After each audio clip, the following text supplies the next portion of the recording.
अस्सलाम वालेकुम जी, welcome to Asha recipes. Another बहुत ही इफ़ेक्टिव जिंजर टी की रेसिपी लेके आई हूँ आपके लिए।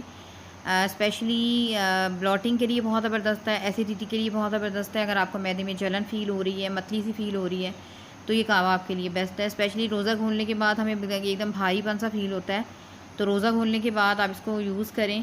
और सहरी में अगर आपने इसको यूज़ करना है, तो सहरी रखने से पहले आप इसको यूज़ कर सकते हैं।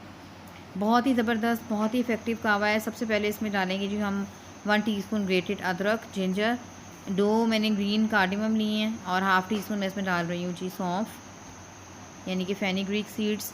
5 मिनट के लिए इसको अच्छी तरह से बॉयल करें ढककर, स्टीम इसकी अच्छी तरह से बनने दें।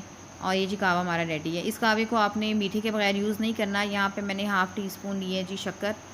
बेहतर है कि आप इसको शक्कर के साथ ही यूज़ करें, चीनी मत यूज़ करें। इसको यूज़ कीजिएगा और फिर मुझे फ़ीडबैक दीजिएगा। नेक्स्ट रेसिपी तक के लिए।